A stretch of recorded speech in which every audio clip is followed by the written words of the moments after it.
Talmud, versão brasileira gramofone.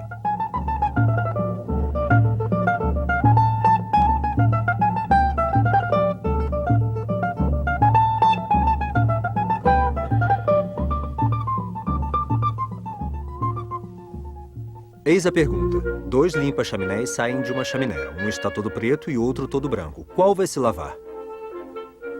É claro que o que está todo preto, é lógico. Sinto muito, você não é telhado para compreender o conteúdo do Talmud. Por quê? Você não raciocina. O que saiu todo preto vê que o outro saiu todo branco. Então ele acha que está branco. Quer dizer que o que saiu branco vê que o outro está preto e acha que também está preto. Então quem vai se lavar é o que está branco e não o que está preto. Não, decididamente você não raciocina. O que está branco e acha que está preto, vê um que está preto e que se acha branco. E o que está preto vê o que está branco que acha que está preto. Nesse caso, então, nenhum dos dois vai se lavar. E por que os dois não vão se lavar? Sim, eu pergunto mesmo. Você pergunta o mesmo, você pergunta o mesmo. Mas desde quando um limpa-chaminés todo branco e outro todo preto vão sair de uma chaminé? Sim, é uma boa pergunta, Não. O Talmud não é um livro de adivinhações. É bem pior do que isso. Ou melhor, é uma questão de ponto de vista.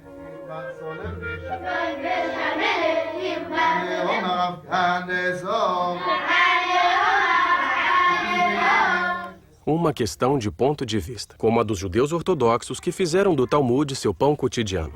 As crianças se familiarizam com esse texto que tem como finalidade revelar o sentido real da Bíblia, interrogando o mais ínfimo de seus paradoxos. Adão, que não tinha mãe, tem umbigo? Os peixes se salvaram do dilúvio? Por que os anjos de Jacó precisam de uma escada? Se Deus pôde criar o mundo em 6 dias, por que não poderia em um só dia? Ou mesmo em 1 hora, ou melhor, em 1 instante. Em suma, um outro tipo de adivinhação, porque sob o pretexto de compreender a Bíblia, o Talmud se ocupa de questioná-la de todas as maneiras possíveis. A palavra Talmud é a abreviação da expressão Talmud Torá. Estudo da Torá, simplesmente. A Torá é a apelação hebraica do Pentateuco, os 5 primeiros livros da Bíblia. Os volumes que compõem o Talmud guardam séculos de discussões entre rabinos sobre a interpretação das contradições do texto bíblico. Para eles, a Bíblia é só uma imensa metáfora, da qual seria conveniente tirar um manual de uso da vida diária. Eles até precisaram de uma metodologia formidável para conseguir decifrar no mito do fruto proibido as leis de alimentação. Na Torre de Babel, os fundamentos da linguística. Ou nos relatos da fuga do Egito, os princípios da liberdade dos povos. Sem Torá, não há Talmud. Mas sem o Talmud, a Torá guardaria para si grande parte de seus mistérios. 3 vezes por semana, nas sinagogas, é costume se abrir os rolos da Torá e dar vida ao texto bíblico com sua leitura.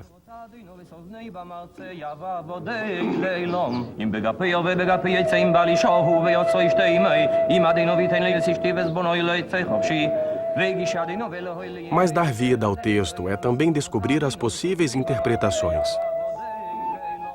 Essa é a parte do Talmud. Durante séculos, as interpretações dos sábios foram se acumulando.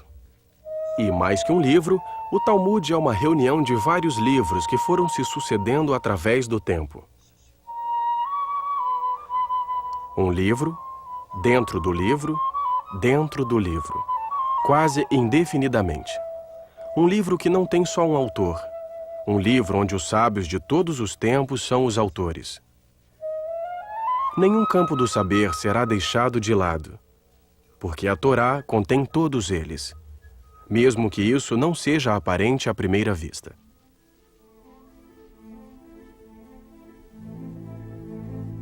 O Talmud diz: meu ensinamento é como o mar. É preciso mergulhar nele para aprender a nadar. Assim é a Torá. Só aquele que mergulha, correndo o risco de se afogar, poderá aprender o que ela é. Um oceano de luz. É assim que o Talmud considera a Torá. Ele se submerge nela para descobrir as profundezas.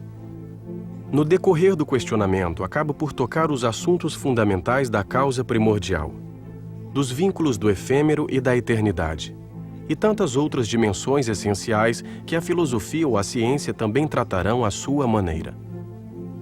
Mais longe da austeridade da filosofia ou da ciência, o Talmud também sabe rir de si mesmo. Retomando. O que está branco vê o que está preto, que vê o branco que se crê preto. E o que está preto vê o que está branco, que vê um preto que se crê branco. Não é assim tão simples. Não é simples. O que está branco vê que sua mão está branca, e o que está preto vê que sua mão está preta. Quer dizer que aquele que vê que está com a mão limpa não vai se lavar, e o que vê que está com a mão suja vai se lavar? Fácil demais. Você pode estar limpo, mas ainda assim vai ter vontade de se lavar. E pode estar sujo e não ter vontade de se lavar. Você, por exemplo. Estamos no ano 70 da era cristã. Tito mandou arrasar o Templo de Jerusalém e as tropas romanas ocupam a cidade sagrada. A maioria dos sábios se refugia no norte, na Galileia, em Tiberíades. Reagindo à invasão romana que desejava acabar com o judaísmo, um grupo de sábios vai empreender um dos mais impressionantes desenvolvimentos da cultura judaica, ao decidir elaborar o Talmud. E isso foi feito sob a égide do Rabi Yehudá Hanassi, chefe espiritual do povo judaico à época. Luz entre os seus, ele descansa hoje em dia no coração da Galileia, no berço mesmo da sua obra, o Talmud. Até ali, os sábios, geração após geração, repetiam de memória os diálogos dos mestres antigos aos quais juntavam seus próprios comentários. Uma espécie de memória coletiva que corria o risco de acabar se dissipando e perdendo. Tamanho era o volume de opiniões que não cessavam de crescer. Para evitar um tal drama, Rabi Yehudá Hanassi tomou a iniciativa de fazer redigir por escrito cerca de 2 séculos de ensinamentos, que até então eram transmitidos de memória. Ele decidiu a moldura, a forma e os limites dessa primeira compilação e a chamou de Mishnah. Mishnah significa repetição. Se tratava de repetir, dessa vez por escrito, o que não era mais suficiente ser retido pela memória. Esse enorme trabalho só foi terminado 2 séculos após a sua morte. A Mishnah consiste na primeira parte do Talmud e foi acabada no ano 220 da era cristã. O Talmud foi estruturado segundo a organização que Rabi Yehudá Hanassi deu à Mishnah. 6 ordens, cobrindo todo o leque do campo do conhecimento. 6 ordens divididas em 63 tratados divididos em 523 capítulos, que fazem do texto bíblico um verdadeiro tratado de vida. Deus fez o mundo em 6 dias. Rabi Yehudá o organizou em 6 ordens. 6 ordens como as 6 direções do mundo. 6 ordens como os 6 dias da criação. 6 ordens que condensam tudo aquilo de que o espírito do homem pode valer-se. Em 6 ordens, o Talmud pretende englobar todo o saber possível, como 6 direções definindo os limites do universo. 6 ordens manuscritas que se tornam a referência das leis e dos costumes do mundo judaico. 6 ordens que propõem nada menos que um manual de uso do mundo.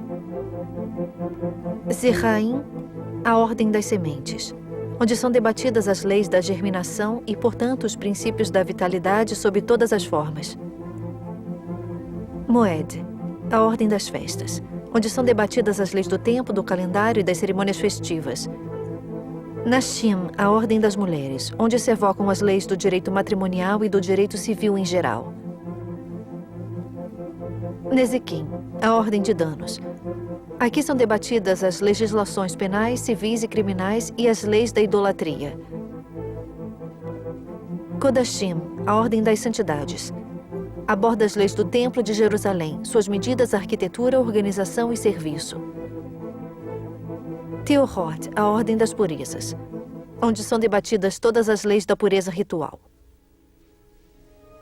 Mas a elaboração do Talmud não se interrompe. Os sábios continuam perpetuamente a questionar o texto. A Mishnah vai aumentando progressivamente com novos questionamentos que se acumulam no decorrer dos séculos, aos que se dá o nome de Gemará. Gemará significa complemento.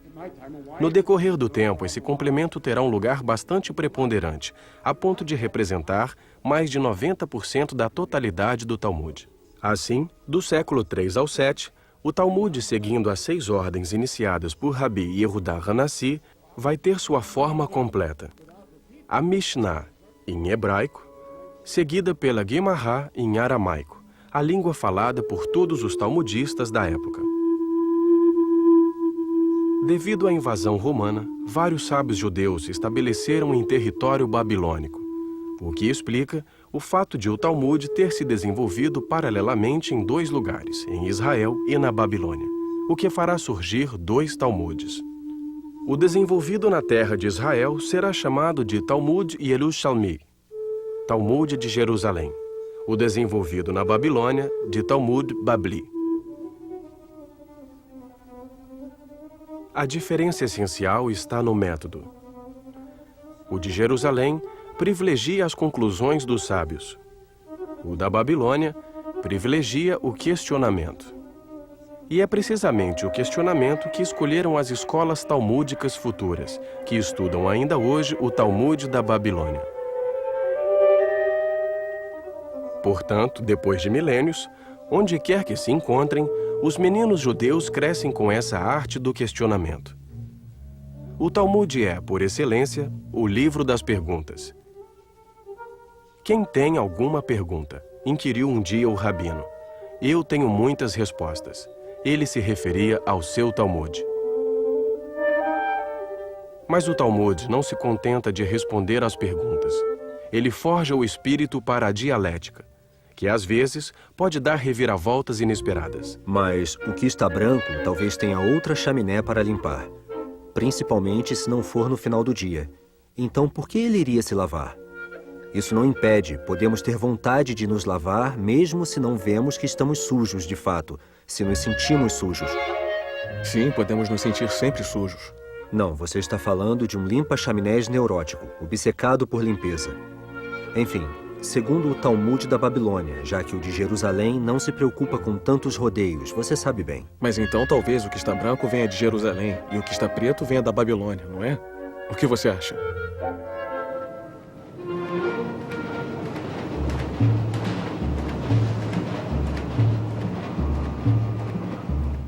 Foram necessários 6 séculos para conseguir dar corpo ao Talmud. 6 séculos para conseguir condensar o que será o conjunto mais singular jamais reunido de diálogos infindos sobre todos os assuntos do mundo. Até hoje, uma página do Talmud está constituída no seu centro do conjunto formado pela Mishnah e pela Gemará. Diversos comentários o cercam, comentários posteriores que se tornaram indispensáveis à sua compreensão. Hoje, os estudantes das Yeshivá, escolas talmúdicas, perpetuam o diálogo entre os rabinos dos primeiros séculos e seus sucessores.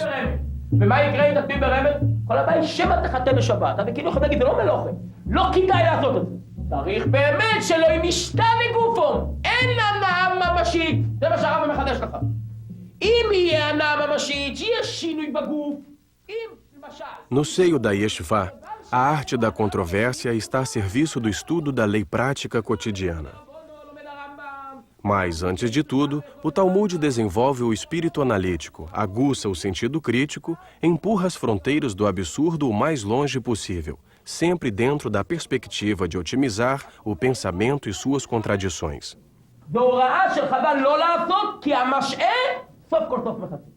Assim, os alunos descobrem por quais proezas intelectuais o Talmud deduz dos relatos bíblicos e dos seus paradoxos aparentes ou anacronismos sua incidência na vida prática cotidiana.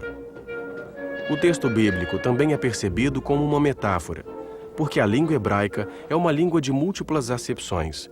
Uma só palavra pode ter vários sentidos, portanto, vários níveis de interpretação. O que importa é que Adão e Eva têm um umbigo? Adão, em hebraico, significa eu sou o sangue, e Eva, eu sou o vivente. Além do reencontro de um homem e de uma mulher, trata-se do reencontro da carne e da vitalidade. Como a vitalidade penetra o corpo pelo sangue.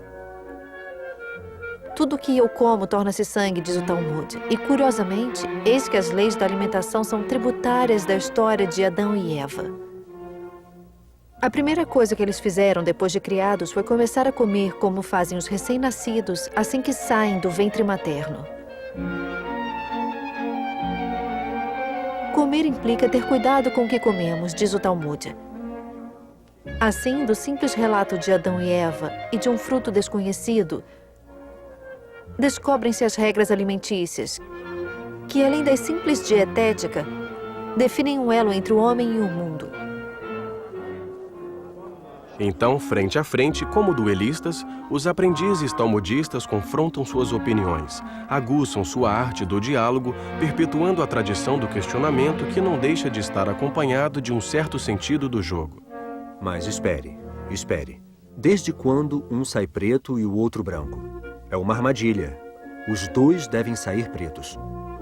Não, basta o primeiro sair pela chaminé, recolhendo toda a fuligem, que a passagem fica limpa. Quer dizer que a passagem fica limpa para o segundo, então o primeiro sai todo preto e o segundo todo branco. Fácil demais. Você acha que o Talmud faz uma pergunta tão sutil para obter uma resposta tão simples? Eu não acho nada, eu tento compreender. Você tenta compreender. Bem, eu recomeço. 2 limpa-chaminés saem de uma chaminé. Um sai preto e o outro sai branco. Qual dos dois vai se lavar?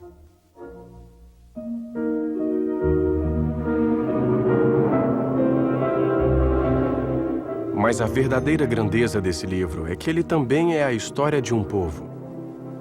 O Talmud relata os judeus, e os judeus, o Talmud.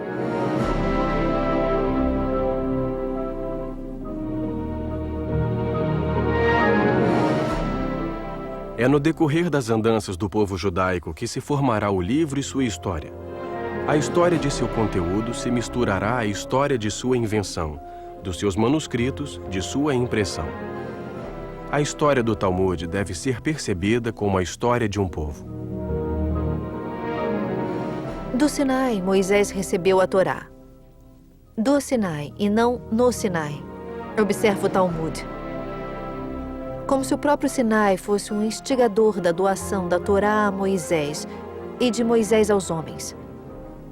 A nuance faz do Sinai não uma simples montanha, mas há um elo íntimo entre a palavra Sinai e a palavra Sinat, que quer dizer o ódio.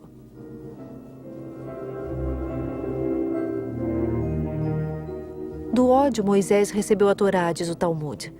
Mas o que isso quer dizer? Eis como seria conveniente interpretar. Do ódio mútuo dos homens se impõe a necessidade da Torá. Torá, o livro da paz.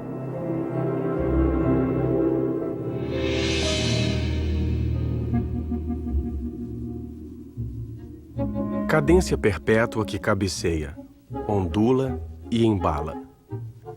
Os judeus, geração após geração, batem uma medida sem fim, marcando as oscilações de um pêndulo que mede o tempo ao ritmo das páginas do Talmud estudado. O Talmud é uma chama que penetra no espírito. Uma chama que transmite ao corpo seu movimento ininterrupto, imutável, perene, ao ritmo da vida, como os batimentos de um coração. Se acreditarmos na anatomia talmúdica, essas oscilações favorecem a concentração e a memorização. Em um sentido, as válvulas se abrem. No outro, elas se fecham. Em um sentido, a compreensão se ativa. No outro, a memorização. Mas na corrente do século X, o declínio da Babilônia, que sucedeu ao declínio da Palestina romana, obrigou os talmudistas a emigrar para outras comarcas. No decorrer de seus périplos, uma multidão de obras viriam continuar a obra dos primeiros talmudistas. As bibliotecas judaicas não cessarão de se enriquecer com os questionamentos daqueles que se aplicarão a contribuir à sua invenção perpétua. O Talmud permanece sendo, ao longo das eras, um processo criativo ininterrupto. De Jerusalém e da Babilônia, o Talmud começa seu longo exílio. Constantinopla, Salônica, Corfu, Messina, Siracusa e a costa africana. Os judeus dispersam-se ao longo do Mediterrâneo, entram pelos rios da Itália, sobem lentamente pela costa adriática, chegam aos rios franceses e à Península Ibérica, trazendo com eles o livro precioso como bagagem principal. Rapidamente, o Talmud torna-se o portador da memória judaica dentro de toda a diáspora, e seu estudo revela-se o único lar verdadeiro de um povo sem refúgio, sem um porto real. De fato, o prazer do estudo deveria compensar as desgraças das andanças. O apego ao livro deveria compensar o desapego à terra. Na falta da terra prometida, o Talmud foi a compensação. Assim, foi fundado na Renânia, no século X, entre Speyer, Worms e Mayence, o centro talmúdico mais importante depois de Tiberíades, Jerusalém e Babilônia. Os mestres mais ilustres afluíam para lá. A reputação era tal que atraiu o que chegaria a ser o mais ilustre dentre todos. Rashi. Nascido em 1040 em Troyes, na França, Rabbi Shlomo ben Yitzhak Safati, conhecido como Rashi, chegou a Worms como um jovem estudante e lá permaneceu vários anos. Rashi viria a ser o mais popular, mas também o mais fenomenal rabino de seu tempo. Fenomenal por seu saber, por sua contribuição à cultura talmúdica. Foi aqui, na Yeshiva de Worms, que ele continuou sua formação até se tornar um eminente mestre. Como testemunho, esta cadeira atribuída como sua, incrustada na pedra, como seu ensinamento, o seria no edifício do Talmud, tal como conhecemos hoje em dia. Iria haver o Talmud antes de Rashi e o Talmud após o Rashi, de modo que ainda hoje não é possível dissociar os comentários de Rashi do texto original do Talmud. Um livro dentro do livro.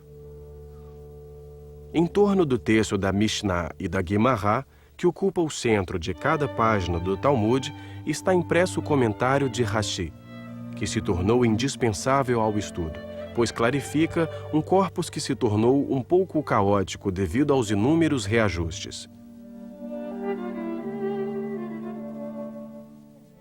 Rashi, menino prodígio, reconhecido pelos sábios judeus e não-judeus de seu tempo pela sua imensa erudição, contribuiu ao reconhecimento do espírito de universalidade do Talmud. É em Troyes, na Champagne, que depois de velho ele empreende sua obra. Funda uma escola que fez época. Seus discípulos iriam desenvolver o questionamento talmúdico a um ponto que ainda hoje não se pode estudar sem fazer referência a ele. Com Rashi, o Talmud já atemporal tornou-se universal. Mas imaginemos que seja noite como diz Rashi. Então o que está branco pode ver que está branco, mas o que está preto terá dificuldade. Se o preto não se vê, poderá concluir justamente que está preto. Sim, mas o branco também. O que isso quer dizer? Que não é preciso ser dia para ir se lavar. É justamente o que o Rashi diz. Você acha? Francamente, não.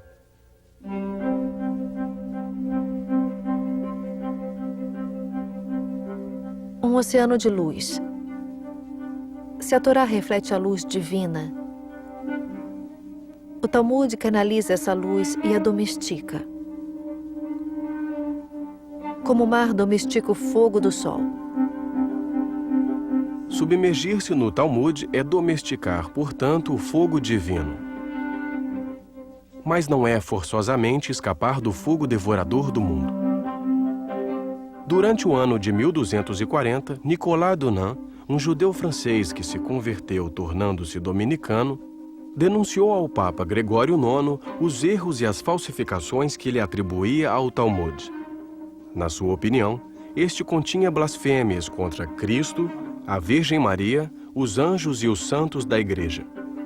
Gregório IX, que já nessa época tinha fixado as regras da Inquisição Pontífice, achou que era seu dever perseguir os hereges. O Vaticano pediu expressamente ao rei Luís IX, conhecido como São Luís, que pusesse fim à perfídia dos judeus, suprimindo todos os exemplares do Talmud. São Luís ordenou que todos os manuscritos judeus fossem jogados na fogueira.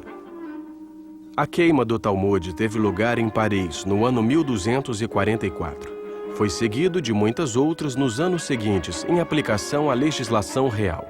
Em 15 de maio de 1248, ele foi solenemente condenado como obra do diabo, blasfematória. A repressão foi tão violenta que pôs fim ao talmudismo francês.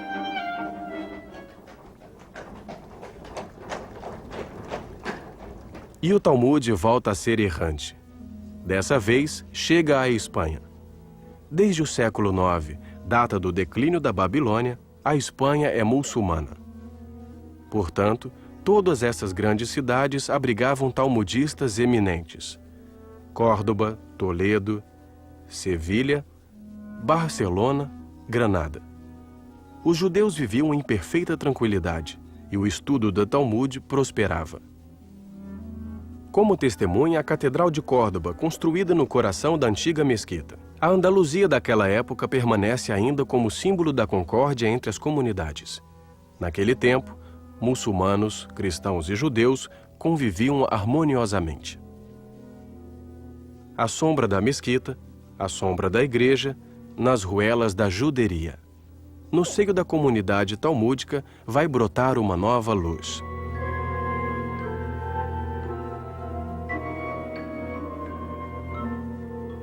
Moisés Maimônides se eleva como uma estrela no firmamento da época de ouro andaluza. Nascido em Córdoba em 1135, ele chegará a ser a maior figura intelectual do judaísmo medieval espanhol. Suas obras, entre as quais está o Guia dos Perplexos, adquiriram bastante importância aos olhos de todos, judeus, muçulmanos e cristãos. Seu Código da Lei, o Mishneh Torá, teve um grande papel nos escritos dos filósofos de todas as opiniões e de eruditos religiosos de todas as obediências, e isso durante gerações. Aquele que ler meu livro conhecerá toda a Torá e todos os seus comentários, dizia Maimônides de seu Mishneh Torá. Rashi na França e Maimônides na Espanha. Os dois eram animados pelo mesmo interesse pela universalidade. Os dois desejavam que o Talmud saísse da sinagoga para que fosse disponível a um maior número de pessoas.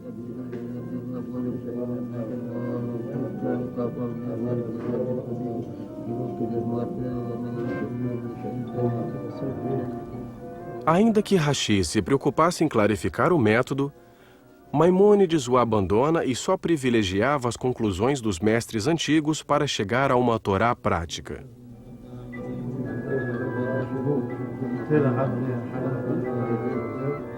Meu propósito é ser tão conciso quanto completo, diz Maimônides, para que o leitor possa ter uma orientação direta sobre tudo aquilo que foi constituído e confirmado pelo Talmud, sem ter que passar por todas as discussões dos sábios que poderiam atrapalhar o raciocínio.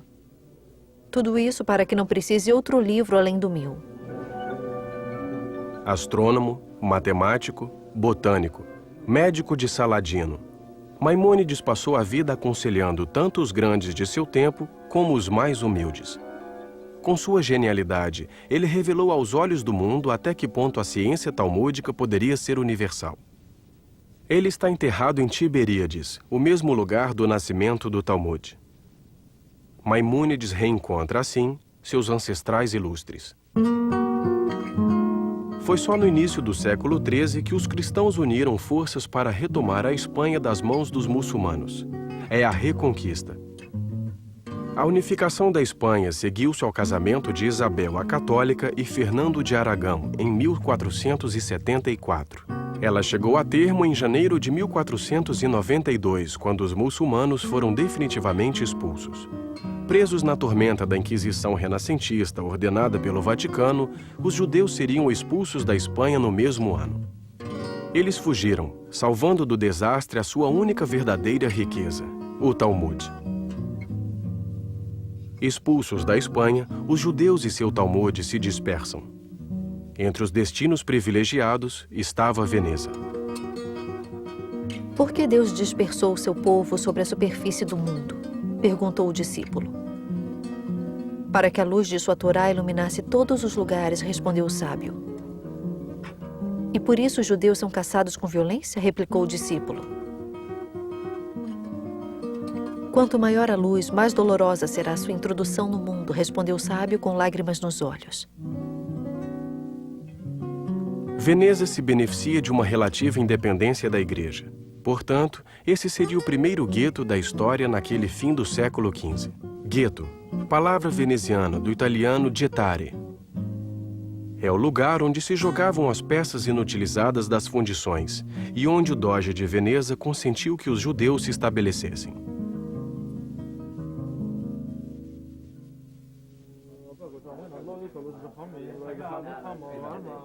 Veneza tornou-se um verdadeiro canteiro de talmudistas.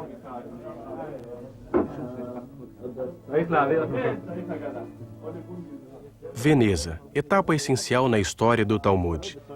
Lá é que seria impresso pela primeira vez o texto integral. Era o ano de 1519.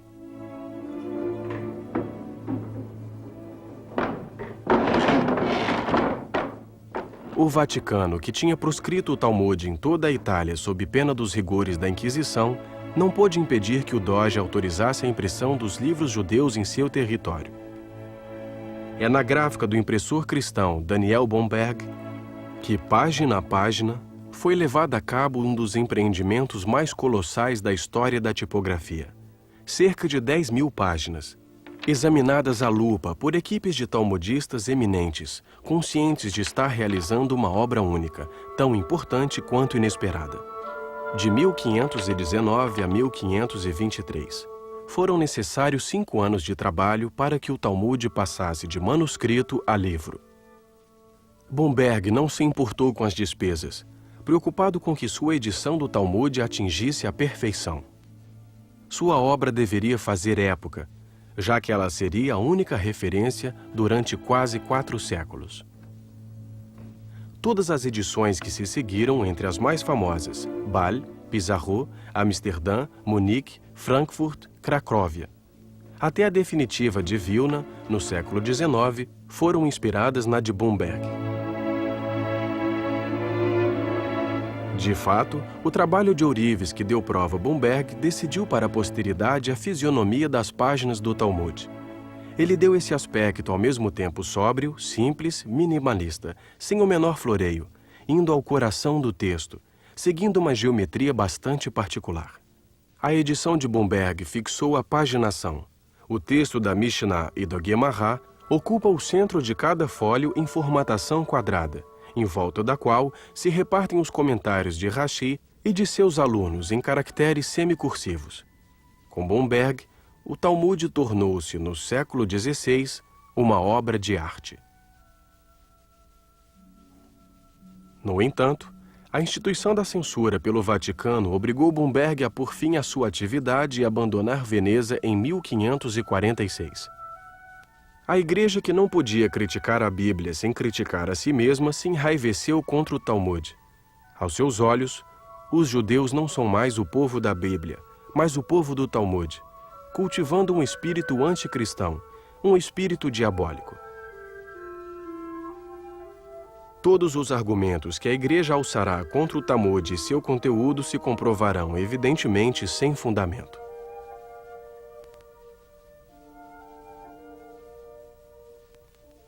Nessa segunda metade do século XVI, a Igreja, comprometida na Contra-Reforma e contra o espírito da liberalidade da Renascença, exige uma prática estrita da fé e desenvolve uma intransigência para com a comunidade judaica acusada de anticristianismo. Vários mosteiros possuem ainda exemplares dos livros confiscados à época.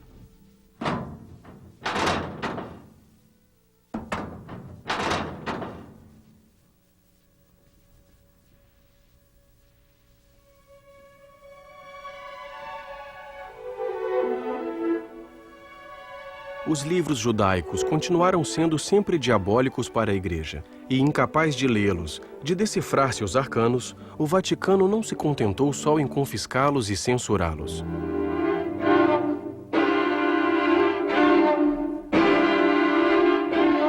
Em 1553, o Vaticano emite novamente a ordem de jogar os livros judaicos na fogueira.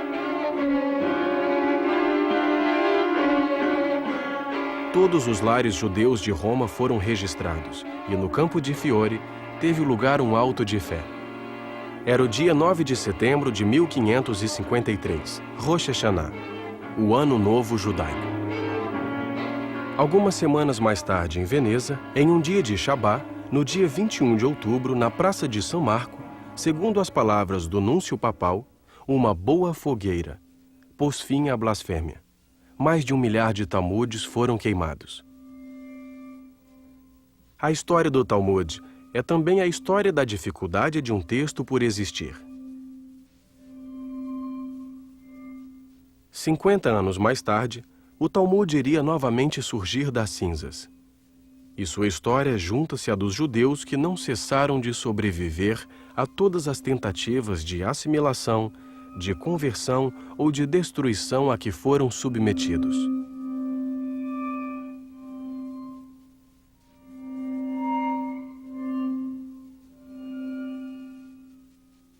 Sim, o que está preto vê o que está branco que se crê preto, mas esse preto crê que está branco, sem duvidar que o branco se crê preto. Mas será que um branco que se crê preto é mais branco que um branco que se crê branco? Sim, é como se perguntássemos se uma vela ilumina mais uma caverna escura quando é noite lá fora do que quando é dia. Diríamos que justamente quando é noite... Como você quer que 2 limpa-chaminés limpem durante a noite? Por quê? Será que eles não têm o direito de trabalhar à noite? Não são homens livres? O que a liberdade tem com isso? São trabalhadores que fazem honestamente o seu ofício e, para o fazer bem, devem trabalhar de dia. Bom, digamos que eles começaram de dia, se atrasaram e já era noite quando saíram da chaminé. Então é inverno, já que acontece mais cedo? Exatamente. Nesse caso, as coisas se complicam. Como vai ser ver quem está sujo e quem está limpo no inverno? A isso se chama pilpul, a mania de discutir quase até chegar ao absurdo. E essa arte do pilpul nasceu na Polônia, sob a influência de Jacob Polak, instalado na Cracóvia por volta de 1500. No seu ensinamento, Jacob Polak se dedica a aplicar todos os recursos da mais fina e sutil dialética, para argumentar sobre tudo e por causa de tudo. O pilpul do hebraico pilpel, a pimenta. Mas, francamente, quem limpa chaminés no inverno? Isso se faz antes do inverno. Não, a neve pode cair no verão. Os dois estão pretos, mas um está coberto de neve, está todo branco. Mas às vezes a neve está suja e preta. Então a neve preta pode esconder o que está branco. E a neve branca pode esconder o que está preto. Exatamente. Então qual dos dois vai se lavar? Mas o pilpul teve detratores. Em Vilna, a Jerusalém do Norte, vivia um sábio talmudista, Eliyahu Kramer. Nascido em 1720, morto em 1797 e que ainda hoje é venerado sob o sobrenome de Gaon, gênio, pelos judeus da Lituânia e de outros lugares. Ele não dormia mais do que 4 horas por noite. Para se dedicar sem descanso ao estudo, prendia seus pés ao teto e colocava os pés em uma bacia com água gelada para não dormir. Com um caráter elevado, uma inteligência impressionante e uma ciência profunda, o Gaon de Vilna ocupava um posto à parte entre os rabinos. Ele se empenhava sem descanso em compreender o texto e em submetê-lo a uma crítica séria, sem procurar forçar a arte da dialética, que, na sua opinião, aludia mais à disputa que à verdadeira reflexão. Seu impacto foi considerável em toda a Europa Oriental. Ele fundou o modelo das escolas talmúdicas modernas e influenciou dinastias de mestres ilustres. A edição definitiva do Talmud, que ainda é utilizada atualmente, é a de Vilna, feita em 1880. Enriquecida por comentários, ela condensa o ensinamento dos mestres modernos e se inscreve na linhagem refletiva do Gaon.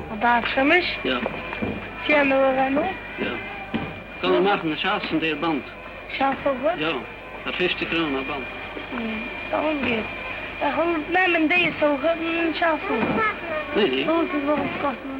Desde então, todos os estudantes dispõem de uma ferramenta de trabalho bem mais competente do que dispunham as gerações passadas.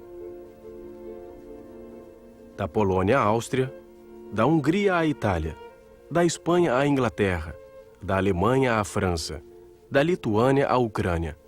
Podemos dizer que não houve nenhuma comarca da Europa que não tenha participado na invenção do Talmud. Assim, durante cerca de 8 séculos, o Talmud viveu na Europa, tanto na Europa das vilas e dos guetos, quanto na Europa das capitais e nos principais centros da vida intelectual.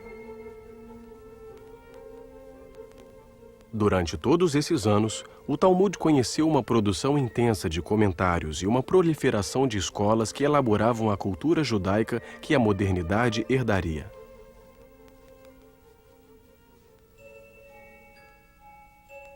A modernidade é a América. Forçosamente.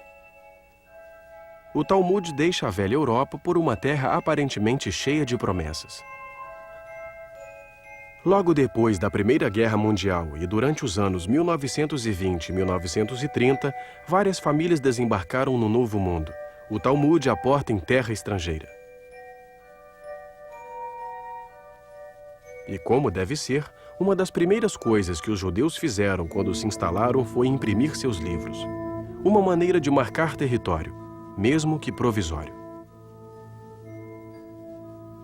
A tentação da assimilação sendo bem mais viva que na Europa, o Talmud corria o risco de ver-se rapidamente desamparado. E para prevenir os perigos dessa nova situação, as primeiras escolas iriam surgir rapidamente à maneira das do velho continente.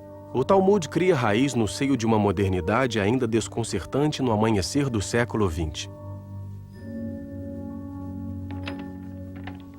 O Talmud deveria se adaptar à modernidade ou a modernidade é que deveria se adaptar ao Talmud? Para responder a essa questão, basta mergulhar no diálogo dos sábios e pensar o quanto suas palavras sempre anteciparam os acontecimentos da história.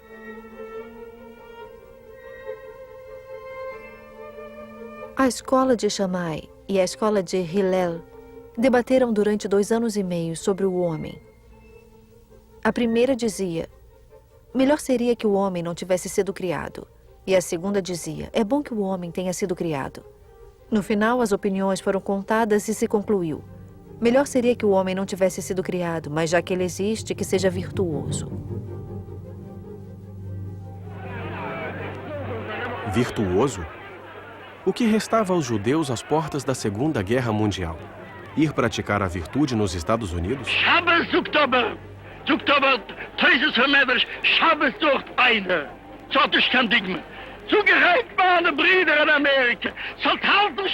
Mas alguns duvidam que a América seja um centro de virtude.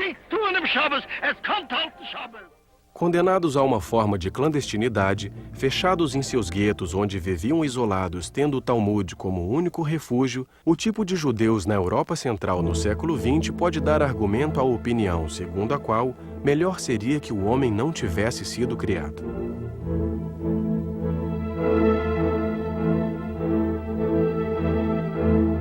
O nazismo, em todo caso, poderia ratificar facilmente tal opção. A esperança, no entanto, é o fundamento do judaísmo. É precisamente quando não há mais esperança que convém esperar. E a esperança judaica se enraiza ainda mais do que o absurdo do mundo. A ressurreição em um mundo onde o absurdo não terá mais razão de ser é a ilustração mais inesperada.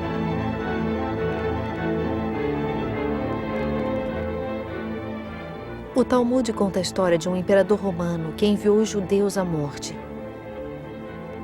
Ele interpelou um dos sábios antes de enviá-lo ao seu verdugo e disse: eu não compreendo como vocês, judeus, podem crer na ressurreição dos mortos. A filha mais jovem do sábio respondeu em seu lugar. Ela disse ao romano: você não existia e agora você existe. Isso não lhe admira, mas eu fico maravilhada a cada momento. Hoje você existe e se admira que algum dia possa existir novamente? Bom, isso não me surpreende.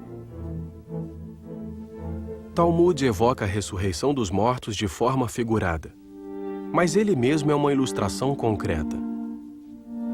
De fato, quantas vezes ele próprio não retornou das chamas? Novamente, apesar da amplitude do desastre, o povo sobreviveu. O livro também.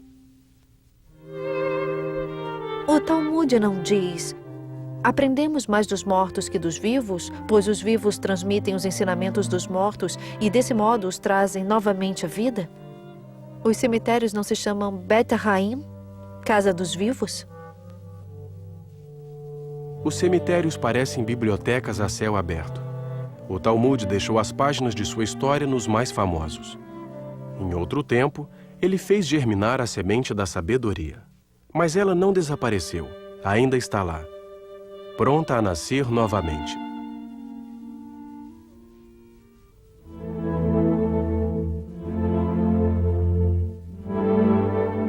Depois da guerra, os estudos talmúdicos iriam redobrar, principalmente nos Estados Unidos, graças à iniciativa de Daf Yomi.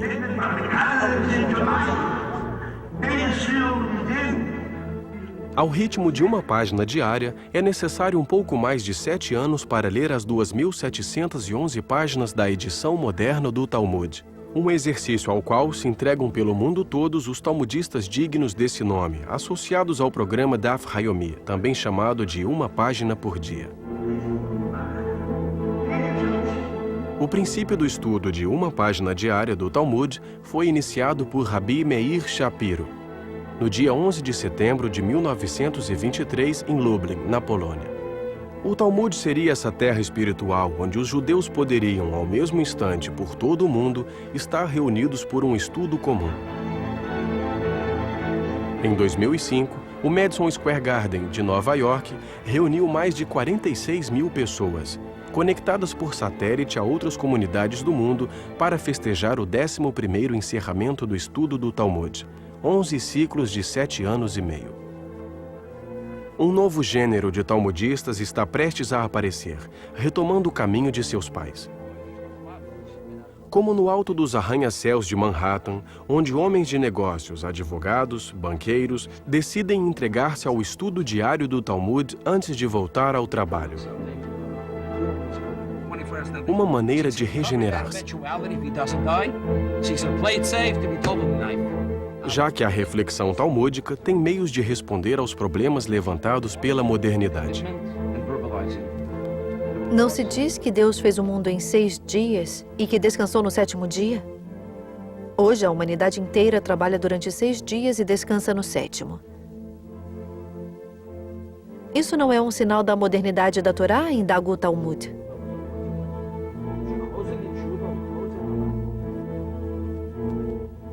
Desde o início, os judeus americanos participaram na construção do Novo Mundo, assimilando-se muitas vezes às custas de sua própria herança cultural.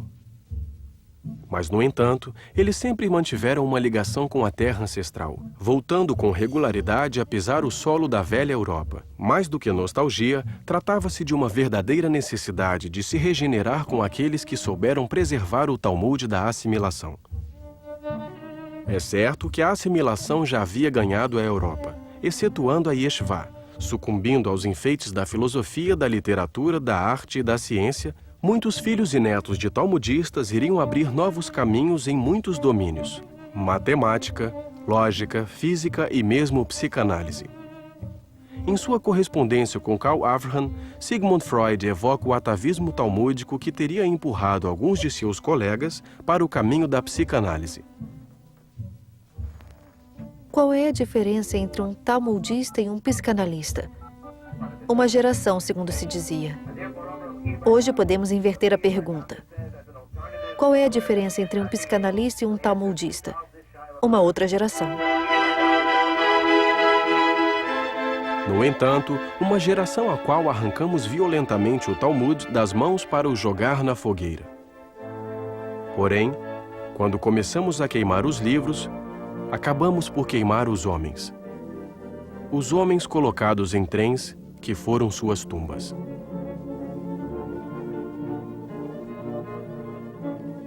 Hoje em dia, outros trens tomaram a vez.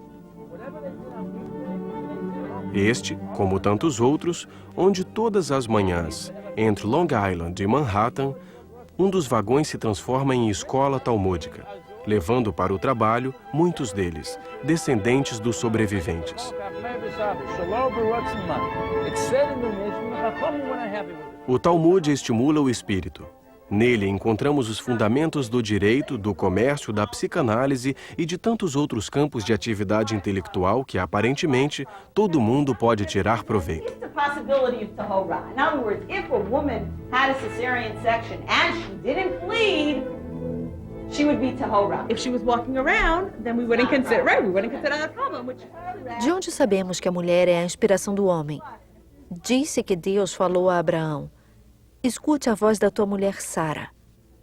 Disse os sábios deduziram que, se a mulher estuda, ela pode ir bem mais longe do que o homem. Será que é por isso que ele a dispensou dos estudos? This woman is about to give birth, right? A modernidade, pelo menos, ganhou em estudantes. As mulheres até aqui mantidas a uma certa discrição, por não dizer a uma quase distância do Talmud, hoje em dia se aplicam cada dia mais. Suas antepassadas se contentaram com o ouvir. Todos os judeus têm algum talmudista como antepassado. Freud evoca o Talmud de seus pais. Marx era descendente de uma linhagem de mais de 14 gerações de talmudistas. Einstein parodia o Talmud sem saber, ao descobrir as leis da relatividade. Kafka se arrependia de não ter estudado. Inúmeros fundadores do pensamento moderno, de uma forma ou de outra, estão em dívida com o Talmud. Mesmo que a tradição talmúdica tenha sido muitas vezes abandonada, renegada ou banida, a máquina do Talmud nunca parou. Em Nova York, as edições ArtScroll traduzem sem descanso. Rabbi Sherman é um de seus artesãos que, pelo seu trabalho de tradução, participa na continuidade da invenção do Talmud. Hoje, o Talmud existe em inglês, russo, francês e espanhol. Como se a última fase dessa invenção fosse precisamente ser legível em todas as línguas, acessível a um número maior. Foi a essa tarefa que se impôs Adin Steinsaltz, que dirige o Instituto de Textos Talmúdicos de Jerusalém. Ele é o autor de uma nova tradução detalhada, que se esforça por explicar em que o Talmud é sempre atual. Distribuir a luz ao maior número. Para isso, o Talmud encontra as vozes novas que nem Rabi Yehudá Hanassi, nem Rashi, nem mesmo Maimônides jamais desconfiaram. C'est-à-dire, comme ce or, qui est le matin, Yizrach Shemesh, c'est-à-dire le soleil brillera pour les tzadikim dans le monde futur. C'est-à-dire que les tzadikim sortiront de l'obscurité au monde futur, comme le or qui est le matin. A internet, à sua maneira, repete o gesto de Hanukkah. Hanukkah, o Festival das Luzes. Uma vez ao ano, acendem-se luzes do lado de fora da casa como símbolo da partilha da esperança em um mundo melhor. Um mundo melhor através do conhecimento. Conhecimento esse que deve sair da clandestinidade. Tal como a chama de Hanukkah, a luz do Talmud não se apagou no decorrer de sua história de iluminar a escuridão.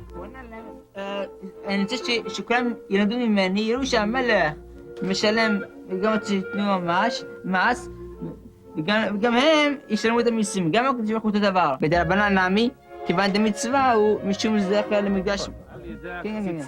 O dia começa na noite. Como se diz, houve uma noite e uma manhã.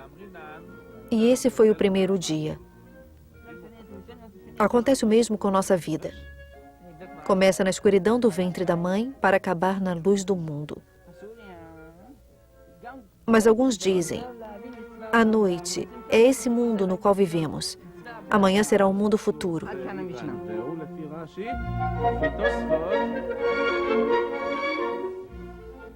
Assim, este mundo escuro nos torna cegos à procura do mínimo resplendor de sabedoria.